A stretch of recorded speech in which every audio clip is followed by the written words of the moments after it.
We have seen in DNA replication that DNA forms its own copy by the stimulation of both of the two strands of the DNA, or both the strands of DNA, they are acting as a template strand and they form two copies of DNA from one strand. I mean to say there is a complementary base pairing which is existing between the DNA.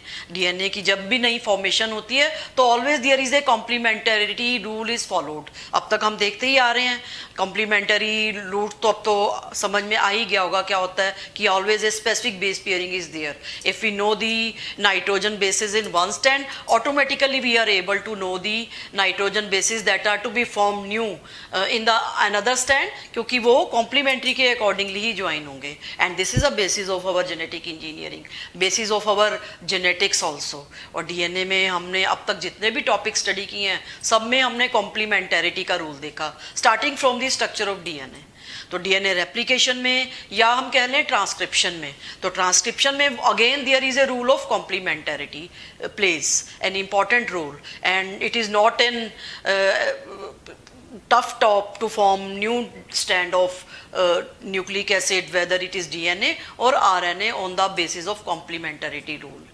But problems arise, or one question arises during the translation process. What happens during the translation process? There is always a nucleotide which is responsible for the formation of one strand of DNA. After, we can say there is no complementarity rule which is playing an important role during the translation process. Or if nucleotide is coding for a specific amino acid and the specific amino acid is joining to form with each other to form these amino acids, they are joining with each other to form polynucleotide or protein. And a nucleotide, they are coding for the protein. There is no complementary nitrogen base existing between the polynucleotide as well as in the messenger RNA chain. ठीक है, messenger RNA is taking the message and it is taking the amino acids. ठीक है, और वो तो हम procedure detail में देखेंगे ही देखेंगे, लेकिन question arises, there is no complementarity rule playing an important role during the translation process. But it has been seen that whenever there is a change in nucleotide base, कहीं पे भी during mutation, or we can say whatever other reasons are there, DNA के nitrogen base में change हो जाए या messenger RNA में change हो जाए तो अमीनो एसिड भी चेंज हो जाता है. आई मीन टू से this formation of polypeptide is indirectly depending on the DNA के ऊपर, और we can say messenger RNA के ऊपर डिपेंड करता है. but there is no complementarity present between the messenger RNA as well as in polypeptide chain. One question arises, what kind of information which is represented, किस तरह की information है जो कि एक particular protein को बनाने में helpful है. और अभी तक हमें पता लग गया है that is in the form of the information is in the form of codon. codon की form में है. And there was a very important or interesting task that was done during the structure of invention of DNA. जिस तरह से एक structure DNA का discover किया गया, उसी तरह से जेनेटिक कोड की भी discovery is also an interesting and daunting task, और एक we can say challenging task was there, and the lots of scientist were involved in during this genetic code. तो first of all we should know what is a genetic code. Genetic code होता क्या है? It is a dictionary containing the nucleotides, containing nucleotide bases,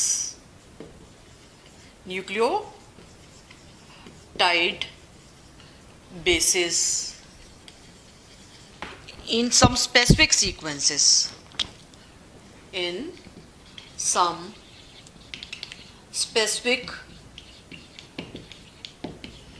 sequences on messenger RNA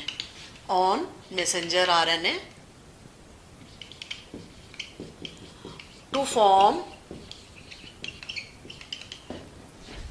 a polypeptide or a protein or a protein. बहुत challenging task था। Lots of scientist were involve in deciphering the genetic code, और information जो भी codon की form में, nitrogen bases की form में information थी ना, तो उनको किस तरह से डेसिफर किया जाए, कैसे ट्रांसलेट होता है वो पॉलीपेप्टाइड बनाने में, क्योंकि कॉम्प्लीमेंटरिटी तो एग्जिस्ट करती नहीं है बीच में, दोनों के बीच में, यानी कि मैसेंजर आरएनए और पॉलीपेप्टाइड में। End of course messenger RNA has taken the information from the DNA से इंफॉर्मेशन ली सम स्पेशल कोडोन की फॉर्म में, and these codon in what manner they are traveling to form the polypeptide chain, and this invention was a challenging task। और बहुत सारे scientist थे, जैसे कि lots of physicists की हम बात कर लें, physicists, they were to involve geneticists, they were to involve biochemists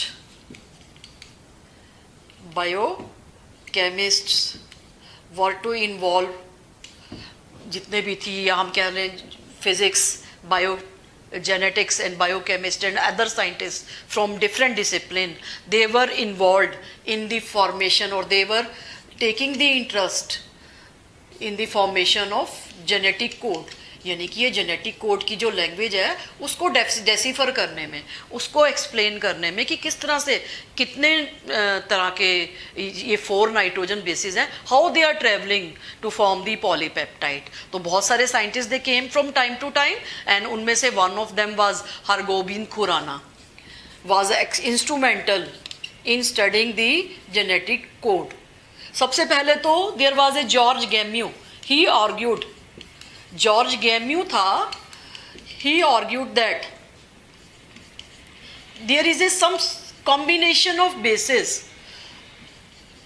argued that there is a sequence of bases needed, sequence of nucleotides or nitrogen bases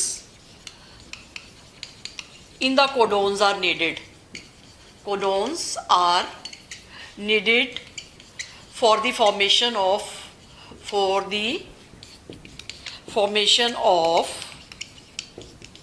polypeptide। बहुत सारे scientist they were involve from different discipline and from different countries also. ठीक है, अभी हम देखते हैं जो prominent scientist थे जिन्होंने इनको डिस्कवर किया, और उनमें सबसे पहले पायोनियर की, सबसे पहले इनिशिएटिव किसने लिया? जॉर्ज गैम्यू ने। एंड उसी ने स्ट्रेस किया कि जो भी कोडोन है ना, उसमें कुछ सीक्वेंसेस हैं, जैसे कि 4 नाइट्रोजन बेसिस हैं, and if we talk about there are 4 nitrogen bases. 4 nitrogen bases कौन कौन से हैं?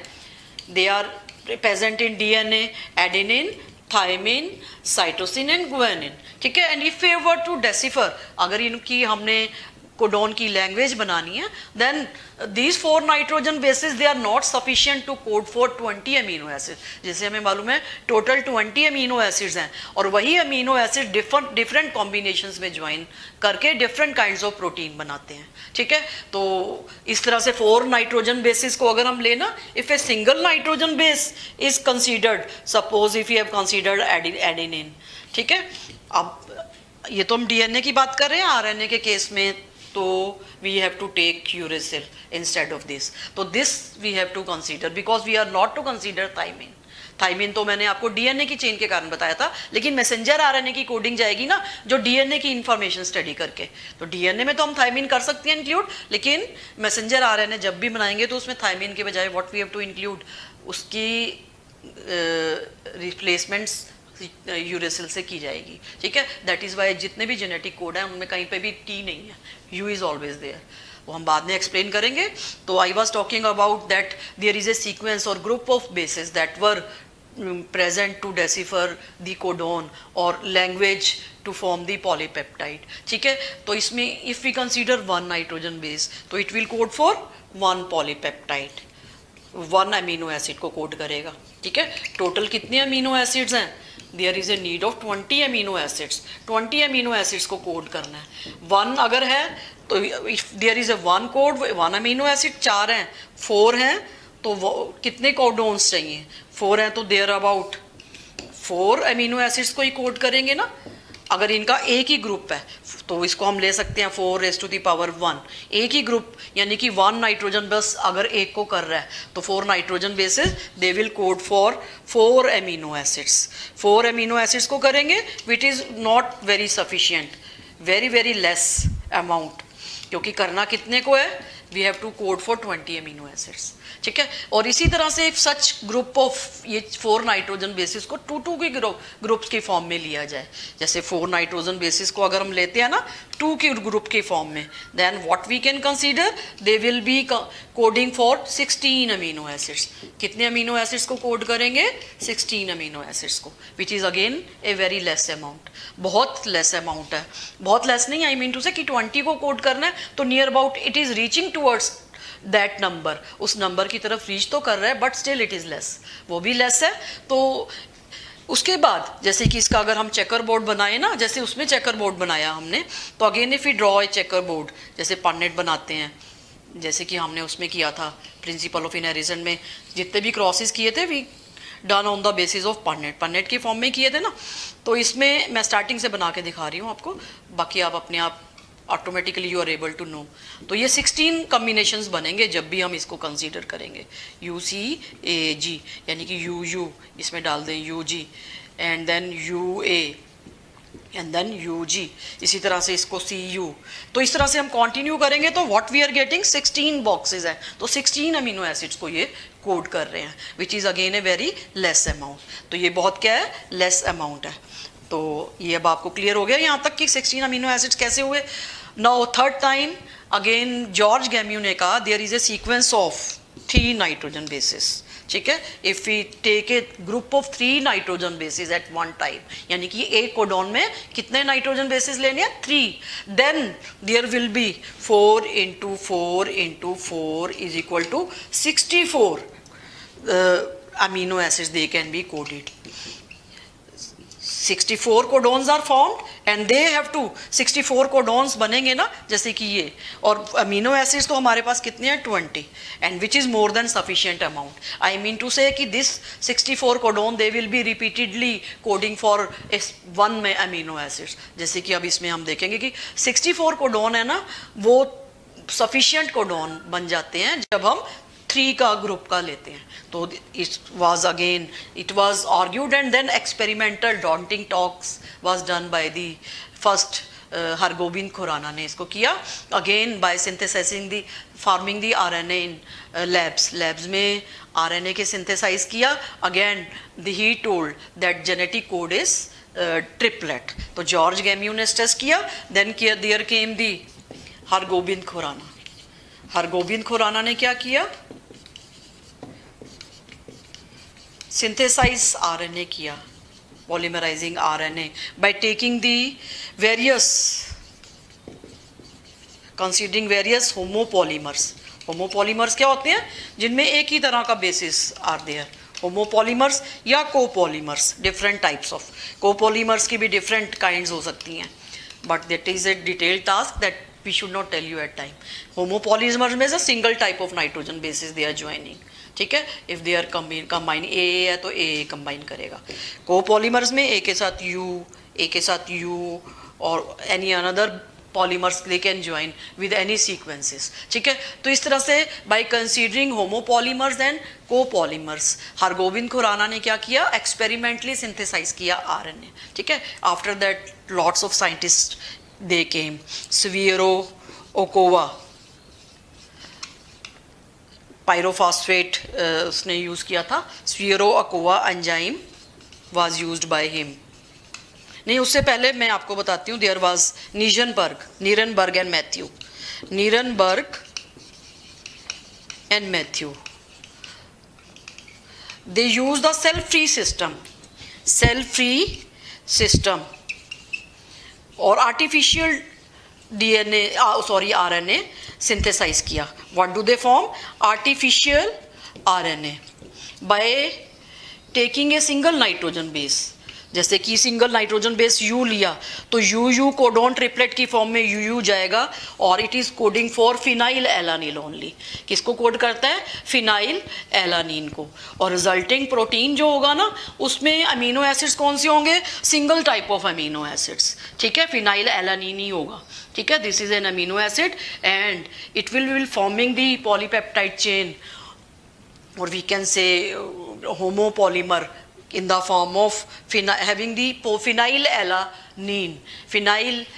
alanine की फॉर्म में होमोपॉलीपेप्टाइड, जिसमें एक ही तरह का अमीनो एसिड है, जिसमें यू को ही उन्होंने कंसीडर किया था नाइट्रोजन बेस और आरएनए सिंथेसिस किया artificially, that was responsible for coding the for the formation of polypeptide which was containing the phenylalanine only. जब उन्होंने आर्टिफिशियली एक ऐसा आरएनए बनाया जिसमें सिंगल यू ही प्रेजेंट था ट्रांसक्रिप्शन के दौरान सेल फ्री सिस्टम में। Cell free system means artificially lab condition में, बिना सेल की एनवायरनमेंट के। तो लैब कंडीशन में जब उन्होंने बनाया तो ये this was the result only, it was coding for a single polypeptide. तो उसके बाद आया next enzyme that we should deserve, it should also has its own importance, Sphaero-Ochoa enzyme. Polynucleotide phosphorylase enzyme is the name of enzyme. Sphaero-Ochoa enzymes, इधर लिख देती हूँ मैं, Sphaero-Ochoa enzyme.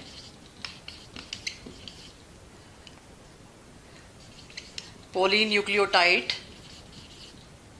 pyrophosphatase, polynucleotide phosphorylase, इसका नाम क्या है? Sphaero-Ochoa। किसने डिस्कवर किया था? Again there was a scientist Sphaero-Ochoa। उसने इस एंजाइम को यूज करते हुए अगेन ही synthesise some RNA in cell free system में सिंथेसाइज किया। तो again all they were achieving the same result that genetic code is triplet. Genetic code क्या है? ट्रिपलेट है, ठीक है। ट्रिपलेट की फॉर्म में वो इंफॉर्मेशन देता है। आई मीन टू से कि if there is a group of 3 nitrogen bases they will code for 1 amino acid. अगर डेसिफेरिंग होती है ना, डीएनए मैसेंजर आरएनए को मैसेज देगा तो वो किस फॉर्म में? कोडोन की फॉर्म में। और वो कोडोन के पेयर कितने होंगे? कितने उसमें नाइट्रोजन बेसिस होंगे? कोडोन होंगे 3। There will be 3 codon nitrogen bases, they will be representing 1 codon. तो इस तरह से कोडोन इज ट्रिपलेट और genetic code is triplet discover किया गया by the efforts of various scientist from time to time. Start किसने किया था? जॉर्ज गैम्यू ने बताया था कि जेनेटिक कोड ट्रिपलेट है। एंड कैसे? ये मैंने आपको अभी बताया। उसके बाद हरगोविंद खुराना ने सिंथेसाइज किया आरएनए सेल फ्री सिस्टम में। फिर उसके बाद there came the scientist Nirenberg, ठीक है, Nirenberg and Matthaei, they also form the artificial RNA by using the किसको? यूरेसिल को यूज करते हुए उन्होंने एक पॉलीपेप्टाइड बना जिससे कि फिनाइल एलानिन यूज किया। The was the name of amino acid in polypeptide chain. और later on Sphaero-Ochoa enzyme was discovered by the Sphaero-Ochoa scientist और उसका दूसरा नाम हम कह सकते हैं polynucleotide phosphorylase. The same result was there and in this manner the genetic code was triplet. It was determined also. Theoretically भी और practically भी determination और हो गया, ठीक है। अब वो जेनेटिक कोड ट्रिपलेट की फॉर्म में कैसे हम उसको, जैसे कि हमारी बुक में ना डायग्राम बना हुआ है और बहुत इंपॉर्टेंट है, इसके क्वेश्चंस आ चुके हैं और कैसे आए हैं वो भी किस फॉर्म में आते हैं तो दैट वी सी। लेकिन इसको बनाना तो बहुत आसान है, जैसे कि मैंने ऑलरेडी बना दिया है और मैं आपको बता रही हूँ कि बुक में कैसे दिया हुआ है। अगेन चेकर बोर्ड की फॉर्म में 16 बॉक्सेस बनाने हैं जैसे कि पनेट स्क्वायर बनाते हैं। First we have taken UCAG horizontally down side पे जैसे हमने ले लिया और this is vertical side first, this is second side and इसको हमने कॉम्बिनेशन एक बॉक्स में UCAG हमने ऑल टुगेदर साइमल्टेनियसली ले लिए and we will go on multiplying U तीनों को मल्टीप्लाई करते हुए इसमें ऐड करते हुए चले जाएंगे, ठीक है। तो ये जैसे U करेंगे तो U तो फर्स्ट U और यू आएगा, फिर सेकंड में U U U U C, फिर U U A, U U G. तो आपको ऑटोमेटिकली पता लग ही जाएगा कि ये जितने भी है ना कैसे कितने कैसे ये बॉक्स फिल किए गए हैं। तो जैसे हमने ये यू यू लिया तो सब में यू यू लेना है, क्योंकि ये तो फर्स्ट टू तो सेम होंगे ही होंगे, और जो यू सी ए जी है ना वो यहाँ लिख दो, बहुत इजी है। इसी तरह से जैसे यू सी है तो सेकंड टाइम यू सी ले लो, और वो जो यू सी ए जी है वो लास्ट में लिख दो। फिर थर्ड यू ए के साथ हमने एडिशन किया तो यू ए ले लो, और लास्ट में यू सी ए जी कर लो। इस तरह से हम सारे बॉक्स, जैसे कि ये सी यू है तो सी यू ले लिया, फिर U C A G third box में, यानी कि थर्ड में हमने डिफरेंस क्रिएट करना है। थर्ड नाइट्रोजनस बेसिस जो डिफर करता है जब भी हम एडिशन करते हैं, सब जगह हम देखेंगे कि ऐसे ही जैसे मल्टीप्लिकेशन किया हुआ है ना वैसे ही हमने ये एडिशन करना है। तो ये तो हो गया जेनेटिक कोड बनाया कैसे, डेसिफर कैसे है, लेकिन इसको लर्न करना बहुत मुश्किल है, क्योंकि इसमें क्वेश्चंस आ जाते हैं कि जैसे जी जी यू किसको कोड कर रहा है, इनके कॉम्बिनेशन आ जाते हैं चार, ये किसको कोड कर रहे हैं, जरा सा भी इनको इधर से उधर ही ला देंगे तो it is very difficult for us. अब लेकिन एक तो ये इसमें कि थोड़ा सा टाइम तो लगेगा ही लगेगा जब भी इस क्वेश्चन को सॉल्व करेंगे। तो चेकर बोर्ड अगर हमें बनाना आता है तो automatically we come to know, और इसको हमें याद करना है, कैसे भी किसी भी तरह याद करना है। तो कुछ मैं पॉइंट्स बता देती हूँ, rest you have to learn it, और इसको आप कह लो रटोगे, ठीक है, या अपनी ही लैंग्वेज में अपनी कैसे भी आपको इजी लगे ना आप रटोगे। जैसे कि ये यू है, it is coding for phenyl, U A leucine, यानी कि इसमें दो अमीनो एसिड नजर आ रहे हैं, फिनाइल एलानीन एंड ल्यूसीन।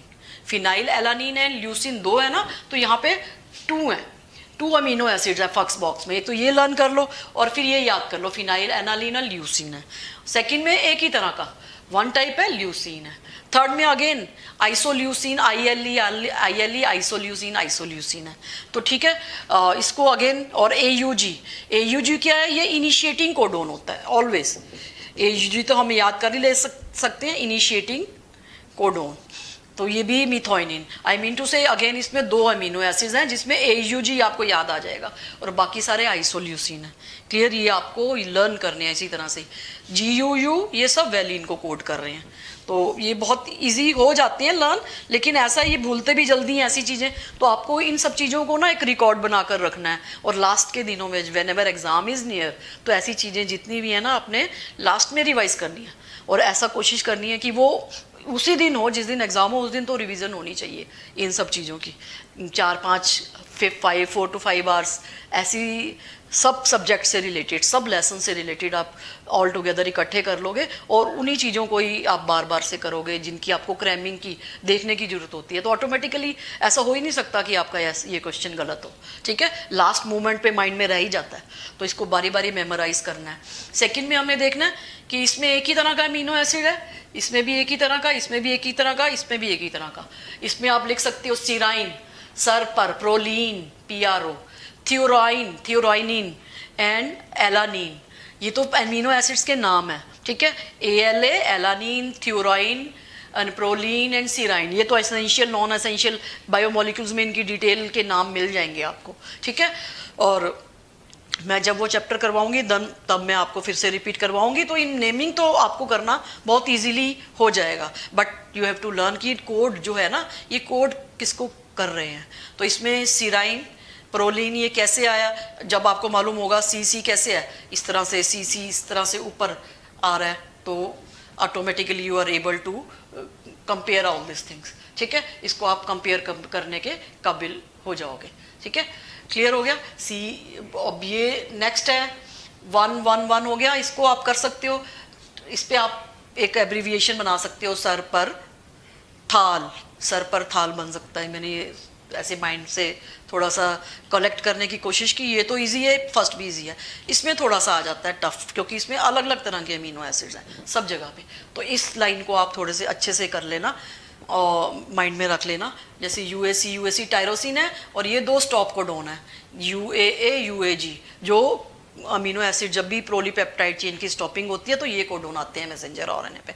तो 3 कोडोन तो किसी चीज़ को कोड नहीं करते, जैसे UAA, UAG और UGA, इस लाइन में, ठीक है ना, इस बॉक्स में ये तीनों स्टॉप कोडॉन है। आई मीन टू से 61 तो है ट्रांसक्राइब बिंग कोडॉन और 3 कोडॉन जो किसी को कोड नहीं करते हैं। ये भी हमने माइंड में रखना है, और जब करेक्टरिस्टिक्स हम देखेंगे ना तो उसमें हम इसको फिर से रिपीट करेंगे। तो इस लाइन में भी टायरोसिन है, हिस्टिडीन है और ग्लूटामिन है। अगेन आर्सिजिनिन है, arginine, lysine, lysine, aspartic acid, glutamic. इसमें वैरायटी है, आप इसको किसी भी तरह से लाइन बनाओगे, आप लर्न करोगे, ठीक है। कुछ भी न्यूमोनिक्स अपने अकॉर्डिंगली बना लीजिए, तो ये आपको लर्न करने ही है। Once in a while such kind of question comes, last time भी आए हुए हैं, इस लाइन से रिलेटेड क्वेश्चन थे, जैसे वैलिन से रिलेटेड था या ग्लाइसिन से। और ऐसा होता है कि बहुत ज़्यादा टफ नहीं देते, ऐसे वो देते हैं जो इजीली आपको लर्न हुए हों। जैसे इसमें वैरायटी है ना, तो इसमें आने के चांसेस कम होंगे, इनमें से दे देंगे जो इजीली लर्न है, या इनमें से दे देंगे, ठीक है। तो ऐसे जितने भी रटाफिकेशन के क्वेश्चंस होते हैं, आते थोड़े सिंपल वे में हैं, बट हमें रिलाई नहीं करना, कुछ भी आ सकता है एनसीईआरटी में, कुछ भी वर्ड, कुछ भी नीट लेवल पे। तो everything of NCERT is very important. तो हमने लर्न तो सब कुछ करना है ना, लेकिन स्ट्रेस हमने उन चीज़ों को देना है जो हम अच्छी से रिमेंबर हो जाएं, ठीक है। अब सिस्टीन, यूजीयू, सिस्टीन, फिर यूजीएस टॉप कोडॉन आ गया। अब इसमें तो बहुत सारी वैरायटी थी, जैसे इसमें भी 2 टाइप के थे कोडॉन, इसमें 2, इसमें भी 2 टाइप के, इसमें 2 टाइप के amino acid, I mean to say. इसमें कितने आ गए अगेन 2, आर्जिनिन 1, फिर इसमें भी 2 टाइप के, फिर इसमें ग्लाइसिन 1। तो बेस थोड़ा थोड़ा मैंने आपको बता दिया किस तरह से कैसे करना है। तो ये हमारा जेनेटिक कोड जो भी डेसिफर हुआ है वो बहुत सारे साइंटिस्ट के एफर्ट से हुआ, और मैंने आपको बता ही दिया कि इसमें आपने क्या रटना है और what you have to keep in mind, and scientist name कि which scientist do and what is the name of Severo Ochoa enzyme. All this questions they are come, all they have come, आ चुके हैं। तो हमें genetic code जो बहुत important part है, देखने में इजी लगता है, छोटा सा पार्ट दिया हुआ है एनसीईआरटी में, और अब हम इसके करेक्टरिस्टिक्स देखेंगे ना, they are in 1 line, but whenever we have to explain them, तो so many different meanings we can derive from them. तो हम देखते हैं what are various characteristics of genetic